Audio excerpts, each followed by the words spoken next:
నమస్తే. సామాన్యుడి చేతుల సామాజిక స్రవం నెంబర్ 1 న్యూస్‌కి స్వాగతం. నేను రవీంద్ర. ఆంధ్రప్రదేశ్ రాష్ట్ర రాజకీయాల్లో ప్రధానంగా తెలుగుదేశం పార్టీలో తాజాగా చోటు చేసుకుంటున్నటువంటి పరిణామాలు గాని, మారుతున్నటువంటి రాజకీయ సమీకరణాలు కాస్త విస్తృత స్థాయిలోనే ఆ యొక్క అంశాలపై చర్చ జరుగుతుంది. ఇటీవల చోటు చేసుకున్నటువంటి కొన్ని పరిణామాలు, అలాగే సొంత పార్టీలోనే ఆయా గ్రూపుల మధ్య తారాస్థాయిలో అంటే పతాక స్థాయిలో విభేదాలు బయటపడటం, వివాదాలు చోటు చేసుకోవడం, ఇవన్నీ కూడా పార్టీని కుదిపేస్తున్నాయి. ముఖ్యంగా పార్టీ అధినేత నారా చంద్రబాబు నాయుడు ఆయన ముఖ్యమంత్రిగా ఉన్నారు. 2019 నుంచి 2024 వరకు 5 ఏళ్ల పాటు వైఎస్ఆర్సీపీ రాష్ట్రంలో అధికారంలో ఉంది. ఇలాంటి తరుణంలో ఎలా అయినా సరే వచ్చే ఎన్నికల్లో వైఎస్ఆర్సీపీని గద్దెదించాలి, మనం అధికారాన్ని చేజిక్కించుకోవాలి అనే ఒక ఆలోచనతోనే ప్రత్యేకమైనటువంటి వ్యూహంతో అడుగులు వేసింది తెలుగుదేశం పార్టీ. ఈ క్రమంలో కూటమిగా ఏర్పడి అప్పట్లో జరిగినటువంటి పరిణామాలు, తెలుగుదేశం పార్టీపై అనేక రకాలుగా కేసులు, అరెస్టులు, గృహ నిర్బంధాలు ఇవన్నీ కూడా జరిగాయి. ముఖ్యంగా పార్టీ అధినేత నారా చంద్రబాబు నాయుడు అరెస్టు సమయంలో చాలా తీవ్రమైనటువంటి పరిణామాలు కూడా చోటు చేసుకున్నాయి. ఇటువంటి క్రమంలో నారా చంద్రబాబు నాయుడును రాజమండ్రి సెంట్రల్ జైల్లో పరామర్శించినటువంటి పవన్ కళ్యాణ్ ఆయన కూటమి ఏర్పాటుపై చేసినటువంటి కీలకమైనటువంటి ప్రకటన, ఇవన్నీ మనకు తెలిసినటువంటి అంశాలే. అయితే 2024 ఎన్నికల్లో బంపర్ మెజారిటీతో అధికారాన్ని కైవసం చేసుకుంది. అందులో తెలుగుదేశం పార్టీకి అత్యధిక సీట్లు రావటం, తెలుగుదేశం పార్టీ, జనసేన, భారతీయ జనతా పార్టీ 3 పార్టీలతో ప్రభుత్వాన్ని ఏర్పాటు చేసింది కూటమి. ఇటువంటి తరుణంలో తెలుగుదేశం పార్టీ అంటే సాధారణంగా క్రమశిక్షణకు మారుపేరు. ఆ పార్టీలో ఒకవేళ విభేదాలున్నా, వివాదాలున్నా ఎక్కడ కూడా బయటికి రాకుండా ఆ 4 గోడల మధ్య పరిష్కరించుకునే దిశగానే ఇప్పటి వరకు రాజకీయాలు ఆ పార్టీలో జరిగాయి. కానీ రాను రాను అదేమైందంటే పంచాయతీలు కాస్త రోడ్డెక్కాయి. ఇలాంటి తరుణంలో పార్టీ అధినేత చాలా కీలకమైనటువంటి అంశంగా ఇది రాష్ట్ర రాజకీయాల్లో మారింది. ఎవరిని కంట్రోల్ చేయాలి, ఎవరిని కంట్రోల్ చేయక్కర్లేదు అన్న విషయాన్ని మర్చిపోయారు. అంటే సాధారణంగా అందరూ కూడా మనం చెప్పిన మాట వింటారు, మనం ఏదైతే ఆదేశాలు జారీ చేసామో, ఎలాంటి ఒక ఆర్డర్ వేసామో దాన్ని పాటిస్తుంది క్యాడర్. మన మాట ఎక్కడా కూడా లెక్క చేయకుండా ఎవరు ఉండరు అని భావించినటువంటి నారా చంద్రబాబు నాయుడికి ఒక జలక్ ఇచ్చారు.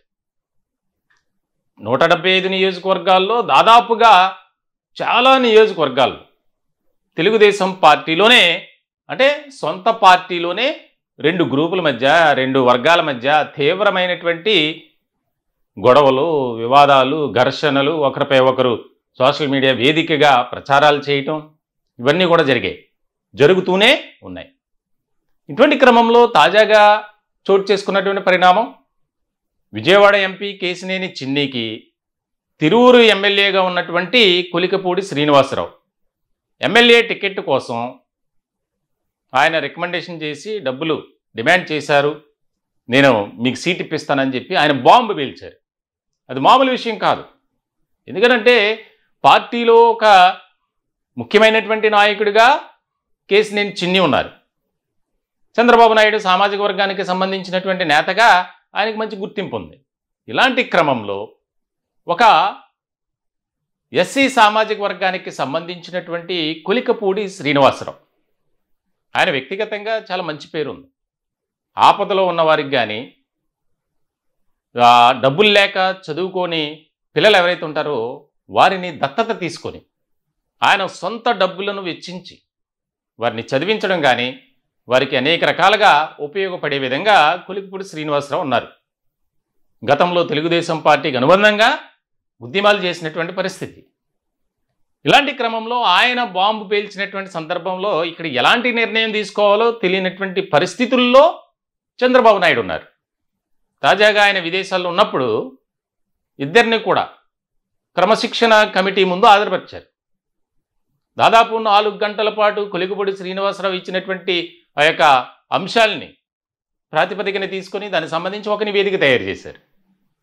అలాగే అదే రోజు సాయంత్రం వచ్చినటువంటి ఎంపీ కేశినేని చిన్ని ఆయన ఇచ్చినటువంటి ఆధారాలు కొన్ని అంశాలు అన్నీ కూడా ఒక రిపోర్ట్ తయారు చేశారు.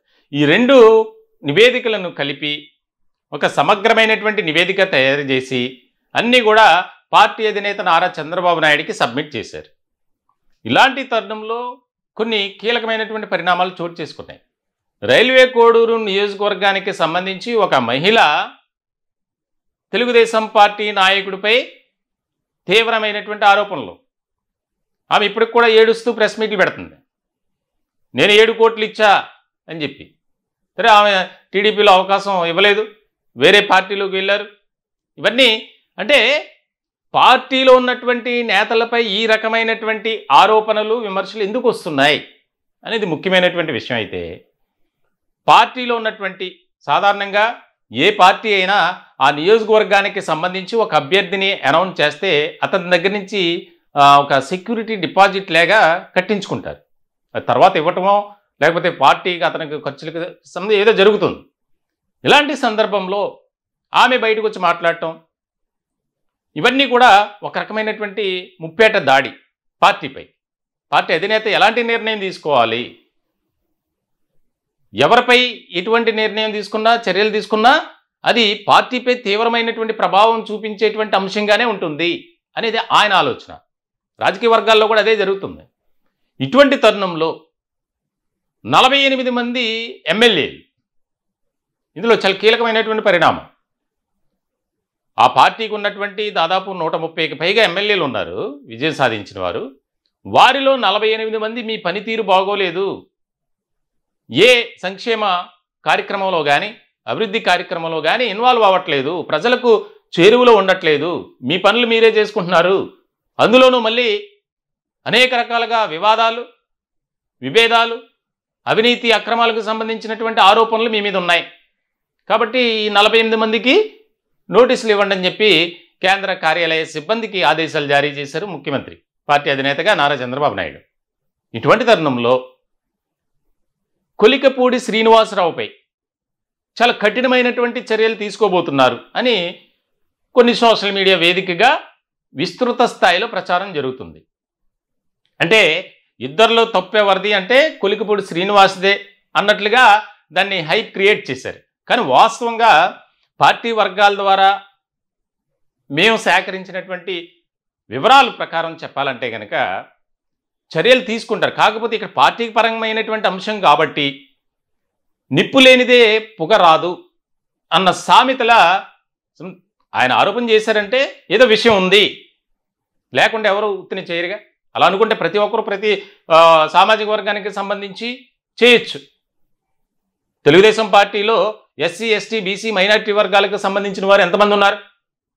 అదేవిధంగా అగ్రవర్ణాలకు సంబంధించి కమ్మ, కాపు ఇలా చాలామంది ఉన్నారు.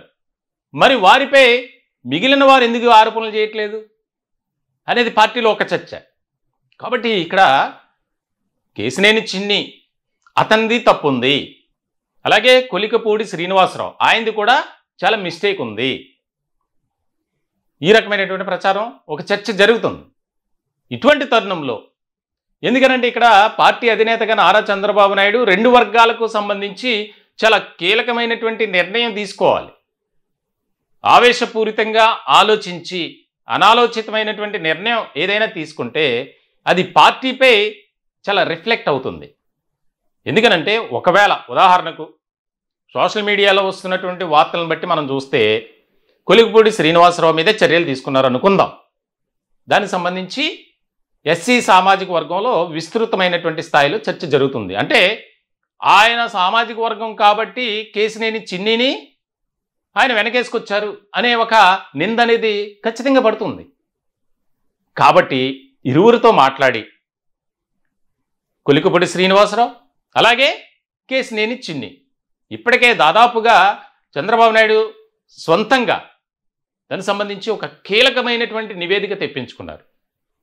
అంటే కొలికపూడి శ్రీనివాసరావు ఆయన వ్యక్తిగత వ్యవహారాలు, నియోజకవర్గంలో ఆయన పనిచేసేటువంటి తీరు, ఆయన మిగిలిన అంశాలు అన్నీ పరిశీలిస్తే ఆయన ఒక మంచి నాయకుడు, ఉద్యమ నాయకుడు, అలాగే సేవా తత్పరత, మానవతా దృక్పథం కలిగినటువంటి వ్యక్తి కొలికపూడి శ్రీనివాసరావు అనేది ముద్ర ఉంది.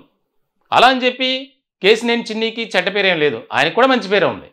మరి ఇటువంటి సందర్భంలో వచ్చినటువంటి ఆరోపణలు కానీ, విమర్శలు కానీ, అవినీతి అక్రమాలకు సంబంధించినటువంటి జరుగుతున్నటువంటి చర్చ, వీటన్నిటినీ బ్యాలెన్స్ చేసుకునేటువంటి బాధ్యత, అవసరం పార్టీ అధినేత నారా చంద్రబాబు నాయుడుపై చాలా ఉంది. సో ఇలాంటి సందర్భంలో ఈ 48 మంది ఎమ్మెల్యేలు ఎవరికి ఎప్పుడు ఎలాంటి నోటీసు వెళ్తుందో తెలియనటువంటి పరిస్థితి. దాదాపుగా అది కూడా సిద్ధం చేశారు. ఇవాళ రేపో బహుశా దానికి సంబంధించి నోటీసులు సర్వ్ అవుతాయి. ఆ నోటీసులు అందుకున్న తర్వాత వారు వచ్చి కేంద్ర కార్యాలయం దగ్గర హాజరు కావాలి, వారి వివరణ ఇవ్వాలి, మీపై ఎందుకు ఈ రకమైనటువంటి ఆరోపణలు వచ్చాయి దానికి సమాధానం చెప్పాలి. ఆ పూర్తి నివేదిక పార్టీ అధినేత చంద్రబాబు నాయుడు దగ్గరికి వెళ్తుంది. సో మొత్తానికైతే పార్టీలో ఒక రకమైనటువంటి కలవరం, కలకలమే ఇలాంటి వ్యవహారాలు గతంలో వచ్చినప్పటికీ ఈ స్థాయిలో, అంటే పతాక స్థాయిలో ఒక చర్చ అనేది జరగల. ఇప్పుడు రాజకీయంగా ఇదే అంశంపై 2 తెలుగు రాష్ట్రాల్లో చర్చ జరుగుతుంది. మరి దీన్ని ఏ విధంగా బ్యాలెన్స్ చేసుకుంటారు? ఎందుకంటే కూటమి అంటే ఒక తెలుగుదేశం పార్టీ మాత్రమే కాదు, తెలుగుదేశం అలాగే జనసేన, బీజేపీ, ఈ 3 పార్టీల కలయికతో రాష్ట్రంలో పరిపాలన చేస్తుంది కూటమి ప్రభుత్వం. మరి ఇది ఒక కీలకమైనటువంటి పరిణామం. ఇందులోనూ కూడా తెలుగుదేశం పార్టీ నాయకులు కొన్ని నియోజకవర్గాల్లో జనసేన నేతల్ని పట్టించుకోవట్లేదు, ప్రోటోకాల్ పాటించట్లేదు, వారికి కనీసం గౌరవం ఇవ్వట్లేదు, ప్రాధాన్యత ఇవ్వట్లేదు అనే ఆరోపణలు, విమర్శలు కూడా ఉన్నాయి. అటువంటి వారికి కూడా నోటీసులు ఇచ్చారట, వీరితో పాటు వారికి కూడా. మొత్తానికైతే చాలా కీలకమైనటువంటి పరిణామం చోటు చేసుకోబోతుంది ఆంధ్రప్రదేశ్ రాష్ట్ర రాజకీయాల్లో, తెలుగుదేశం పార్టీలో అనేది మాత్రం ఖచ్చితంగా చెప్పొచ్చు. ఈ టాపిక్పై మీ విలువైనటువంటి అభిప్రాయాలని కామెంట్ రూపంలో తెలియజేయండి. దయచేసి మా ఛానల్ని సబ్స్క్రైబ్ చేసుకోండి. Thank you.